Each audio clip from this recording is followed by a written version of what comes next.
Donald Trump is a scab.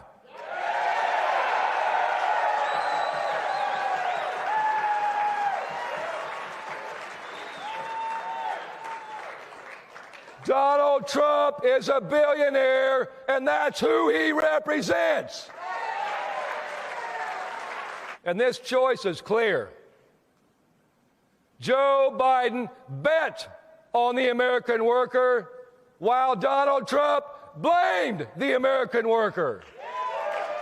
That was the president of the United Auto Workers Union, Shawn Fain, endorsing President Biden this afternoon. Biden has been edging towards that since September, when he became the first American president to join a picket line in support of auto workers striking for higher wages. Donald Trump, one day later, made his own attempt to appeal to blue-collar workers by holding a rally at a non-union shop. Workers of America are getting, to put it very nicely, screwed. You're getting screwed. Yesterday, Joe Biden came to Michigan to pose for photos at the picket line. But it's his policies that send Michigan auto workers to the unemployment line. It seems like the UAW maybe disagrees with Mr. Trump, which may be one of the reasons that today unfolded as it did. Joining me now, we're very lucky, it's Karine Jean-Pierre, Biden White House press secretary.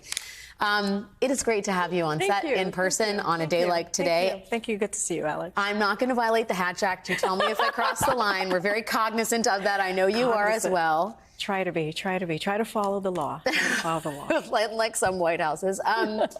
Let me ask you about the endorsement, not so much in the campaign context, but there's this narrative that Democrats aren't, that Republicans are the populist party. It is a poisonous narrative if you compare it to the reality of things. And I wonder if you think that Biden is really at a turning point in terms of disproving that narrative and recentering the Democratic Party in other people's minds on the notion of populism. So, look, let me just first say that President Biden is known as the most pro-union president in modern times, right? And this is not a title that he has given himself. Yeah. This is a title that other union members and unions have given him. Mm-hmm. And that is because of the work that he's done. That's because he's put that when you think about the middle class, he says unions has built the middle class, right? And he talks about how we need to build the middle class from the bottom up, middle out. And so he has said those words. He has walked the talk, and he did it as a senator. He clearly as vice president. And the last 3 years of this administration,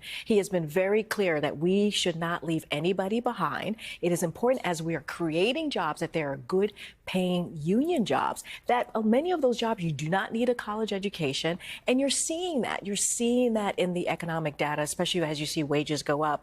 14 million jobs, more than 14 million jobs created under this president.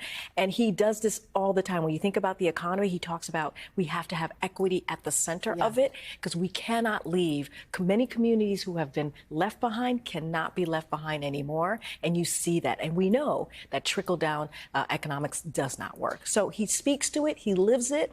And you see that. You see that just listening to the president of UAW. Well, he was the first president. I mean, I know that this may seem like a pro forma exercise to people like Donald Trump, or like he's posing for photos.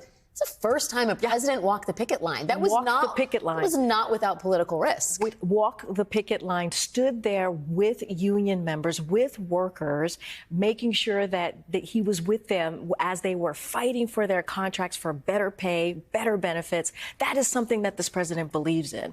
It is incredibly important, and he says this all the time. It is important that union members fight and get the contract, and they make the money and get the benefits that they deserve. Yeah.